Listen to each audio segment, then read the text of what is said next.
Hai, apa kabar semuanya? Semoga kabar Anda baik-baik saja. Terima kasih karena sudah memberikan support dan juga kesetiaan Anda untuk membangun channel Codot Film. Yuk kita lanjutkan alur ceritanya, sambil siapin kopi dan cemilan, setting suara volume full. Gasken. 1112, menyelesaikan tempat racun setan.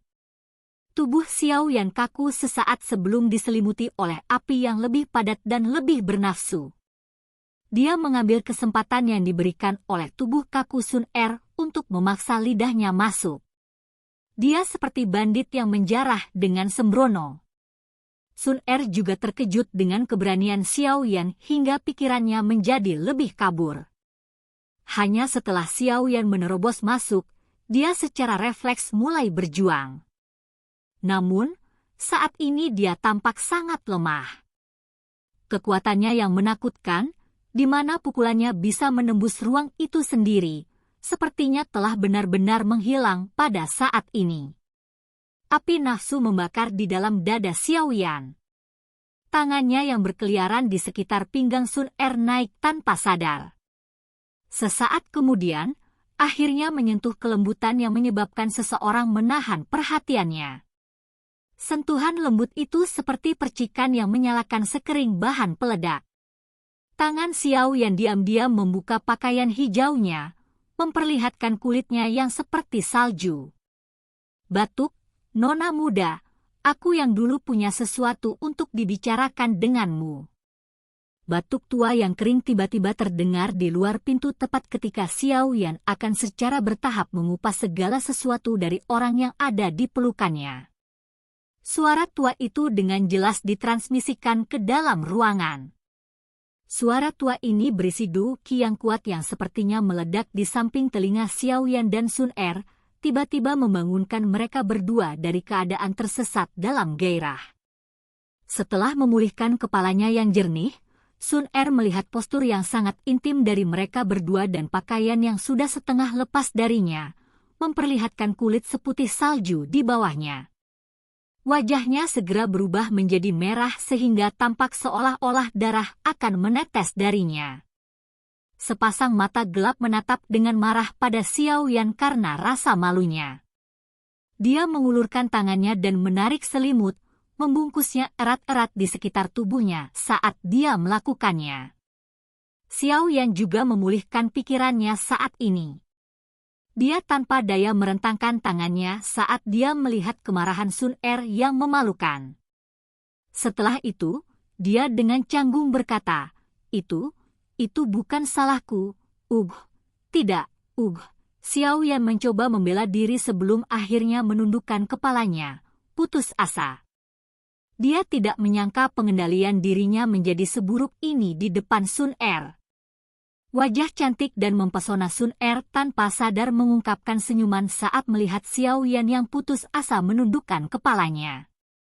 Namun, senyuman ini dengan cepat ditarik olehnya. Tubuhnya bersembunyi di bawah selimut saat dia buru-buru mengenakan pakaiannya di tengah suara susah payah. Setelah itu, dia dengan lembut berkata, "Kamu bajingan, kamu benar-benar memiliki pikiran yang bengkok." Xiao Yan mengangkat kepalanya. Dia menggerakkan bibirnya dan bergumam dengan wajah tak berdaya, "Apa yang bisa kulakukan melawan daya pikat Sun Er, tapi beberapa saat yang lalu." "Jangan katakan itu." Wajah Sun Er sekali lagi memerah. Dia buru-buru mengulurkan tangannya dan memblokir mulut Xiao Yan. Namun, dia malah meraih tangannya. Dia berpikir bahwa Xiao Yan akan melakukan sesuatu yang buruk lagi ketika dia melihat cinta yang tidak bisa disembunyikan di matanya yang hitam pekat. Kemerahan cerah di wajah Sun Er menjadi lebih pucat di bawah mata Xiao Yan. Dia menggigit bibir merah bawahnya dengan bagian belakang giginya saat keraguan melintas di matanya. Segera, dia tiba-tiba menundukkan kepalanya dan memberi wajah Xiao Yan kecupan dangkal. Xiao Yan gege, garis keturunan di tubuh Sun Er belum sepenuhnya terbangun. "Saya tidak bisa melakukan hubungan seksual apapun. Jika tidak, konsekuensinya akan sangat serius. Tunggu sampai kita bertemu lagi, Oke. Kejutan segera melintas di mata Xiao Yan saat dia mendengar suara lembut seperti nyamuk yang terdengar di sampingnya. Dia menoleh, hanya untuk melihat daun telinga gadis yang biasanya sebening kristal berubah menjadi merah menyala. Sun Er merasa kepalanya meledak saat dia berbicara. Bahkan dia tidak bisa membayangkan bahwa dia akan mengucapkan kata-kata itu. Segera, dia berhenti mengatakan apapun kepada Xiao Yan. Tubuhnya bergerak dan dia bergegas keluar ruangan. Xiao Yan dengan lembut mengepalkan tangannya saat dia mempelajari sosok Sun Er. Krim dari sebelumnya sepertinya tetap ada. Orang tua ini menyela sesuatu yang bagus. Betapa tidak pengertiannya. Sementara Xiao Yan diam-diam bergumam pelan, dua pria tua berpakaian hitam di luar ruangan berjalan mondar-mandir seperti semut dalam panci panas. Mata mereka tampak sedikit merah. Mereka telah melindungi Sun Er selama ini dan secara alami menemukan bahwa dia tiba-tiba datang ke kamar Xiao Yan sebelumnya. Mereka tidak terlalu memikirkannya, tetapi mengikuti aliran waktu, mereka sepertinya merasakan sesuatu yang salah. Xiao Yan dan Sun Er sama-sama muda.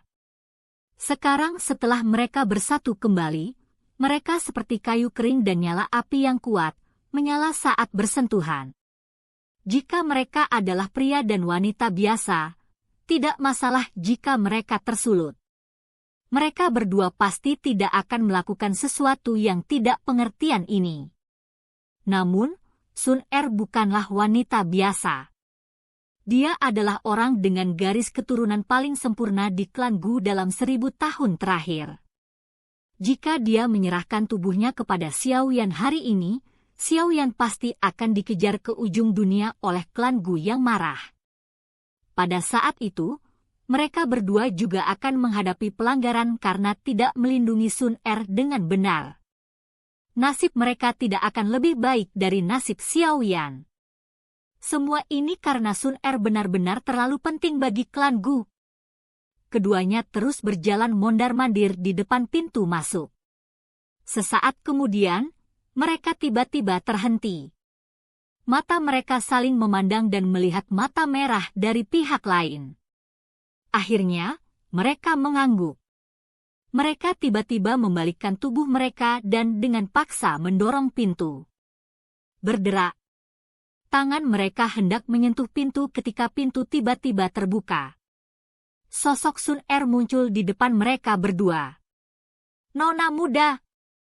Kedua pria tua berpakaian hitam itu sedikit gelisah saat melihat Sun Er keluar. Mata tua mereka mengandung dorongan untuk menangis. Jika pria dan wanita muda ini sedikit impulsif, kemungkinan seluruh klan Gu akan menjadi gila.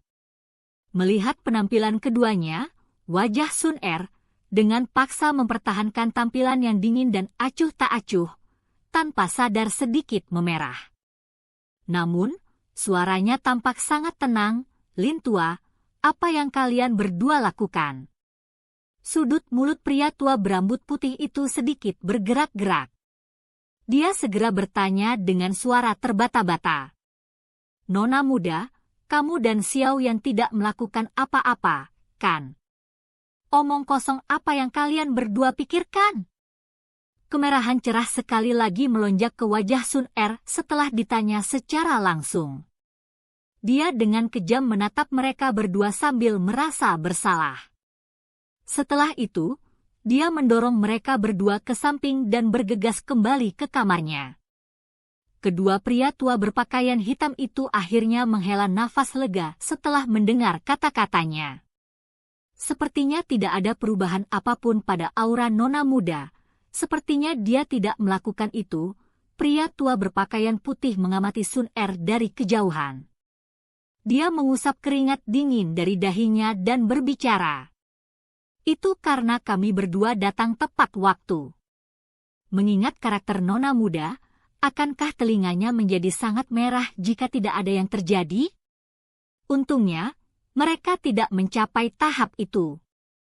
Pria tua berpakaian hitam itu mengusap jantungnya yang telah berdetak seperti drum, sambil tertawa getir.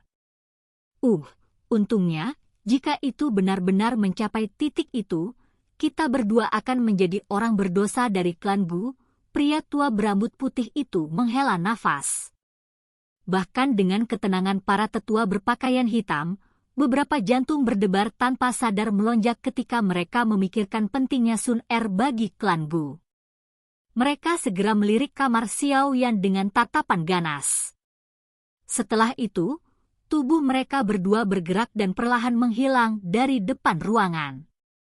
Apa yang terjadi malam ini sepertinya merupakan pengalaman paling mengkhawatirkan dalam hidup mereka.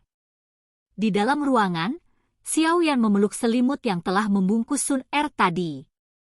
Dia tersesat sesaat. Setelah itu, dia tersenyum pahit dan meletakkannya. Dia sedikit ceroboh selama peristiwa yang terjadi malam ini.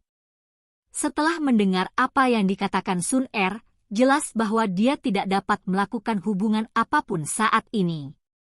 Jika dua tetua klan Gu tidak mengatakan apa-apa sebelumnya, kemungkinan dia akan membuat kesalahan besar malam ini. Xiao Yan dengan lembut menghela nafas dan menghirup udara dalam-dalam, secara bertahap menenangkan pikirannya dalam prosesnya. Setelah secara bertahap menenangkan pikirannya, gulungan berwarna emas yang diberikan Sun Er padanya muncul di tangannya. Di dalamnya ada 3 segel terakhir dari keterampilan segel dewa. Xiao Yan sangat tertarik dengan keterampilan segel dewa ini. Berdasarkan apa yang tercatat di atasnya, jika dia menguasai kelima segel, kekuatannya akan sebanding dengan teknik Dou kelas Tian. Xiao Yan tidak jelas tentang kekuatan teknik Dou kelas Tian. Namun, dia bisa mendapatkan beberapa petunjuk dari teknik mengusir api 5 cincin.